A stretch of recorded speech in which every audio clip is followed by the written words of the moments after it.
Hello internet adventurers and welcome to Ronile Dolls. As you can probably tell, I have a fondness for all things dragons, and a project I've been wanting to do for a little while is to make a doll of a Dragonborn character I play in my weekly Dungeons & Dragons games. Her name is Xadian and she is a wild magic sorceress, and I can't wait for you to meet her. Now let's get started with the outfit first. I used the steampunk Lolita skirt and top pattern from Delightful as the base. I didn't get much of me filming it because I usually take my sewing to work and sew it on my lunch break, so there's no footage. But here is some footage of me doing the body modifications. These body mods were extensive.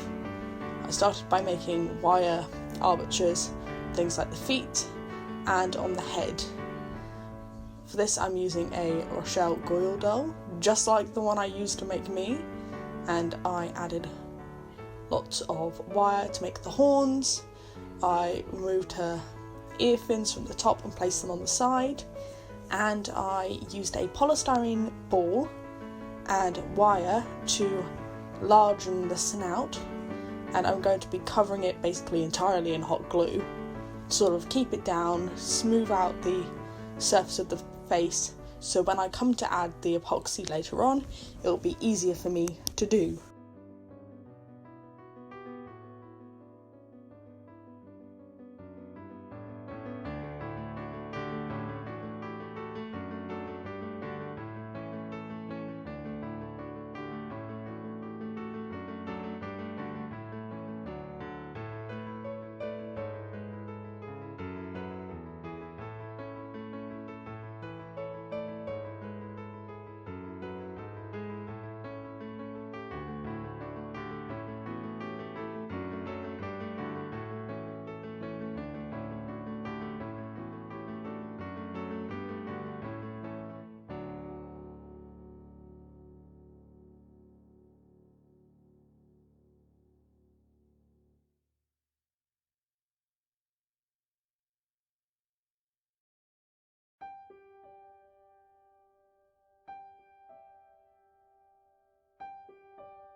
This is the hot glue sections all done on the base itself, and then I add in the epoxy, which is the two-part epoxy that I mixed, and you need to leave it to the side for a little while, otherwise it's just too soft for it to be able to sort of really grab onto whatever you're sticking it onto basically. And I do suggest having a small pot of water near you so you can smooth it out. I can't remember if I actually had it at this point or not. It did take me a little bit of a time to get used to using epoxy. I've only used it a couple times, but I can now say I'm very good at using it after this project. I mean, I tell you, I've used it a lot over the past few days.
I did more sculpting off camera as I wanted to get the face right, and the angles I was turning it just weren't camera friendly. But here you can see I'm adding on little scales down the dragon's snoot.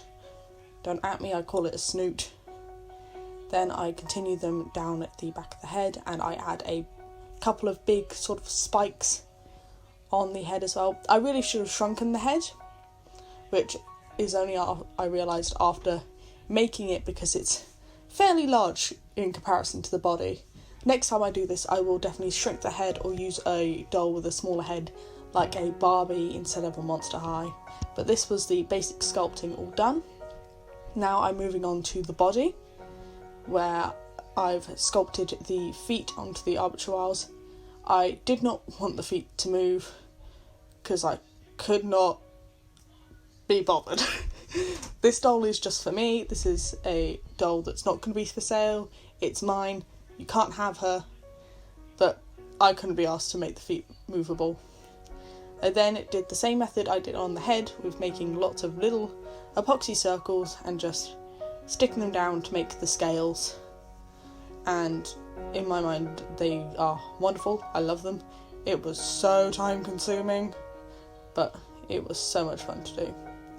Then did the same down the back and the front, and you can see from the last shot to this one, I did build up the tail with epoxy and cover all of the base where it was in with hot glue, with epoxy as well, so then it would be easier to make a sort of smoother transition. The tail also cannot move, which is sort of the only downside thing, but she's not really going to be for like superposable stuff.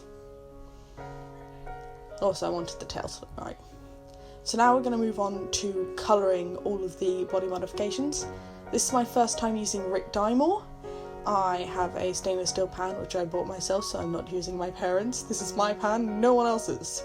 And I basically got the near boiling water, submerged the doll in it, kept it in there for a while. I used a spoon to sort of spoon more dye onto the tail.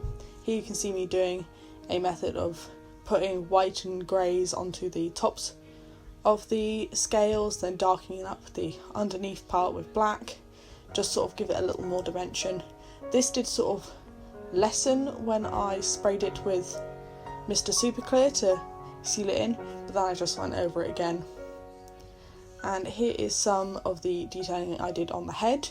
I started the head a little earlier just to see how to make it work, and here I'm just sort of brightening all those colours, brightening the blue in the eyes. I know the concept had her have red eyes, but I thought blue eyes makes her a little bit more special than your average red eyes black dragon.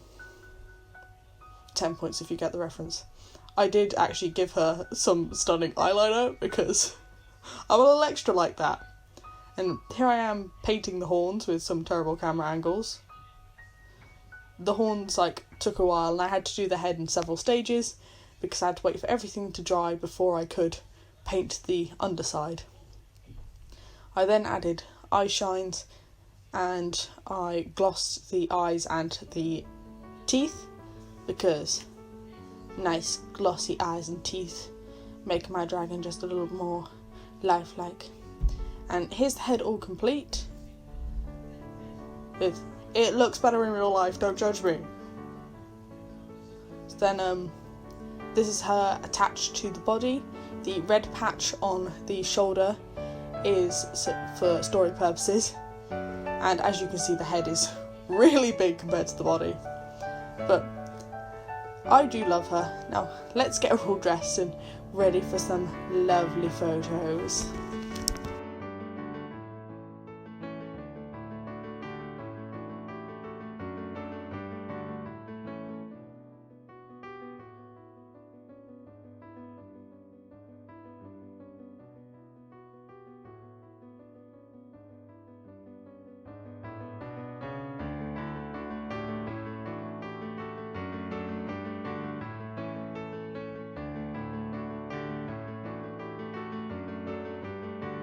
I made my dragon a lovely, very large hooded cloak which I secured together with these little hook and eyes.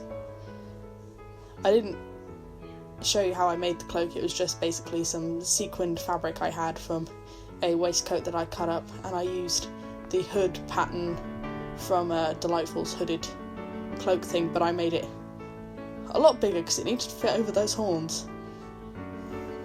And it does, and she looks so cute. So this is her all complete. I also made her a little bag as well, which I made the chain for it a bit too big.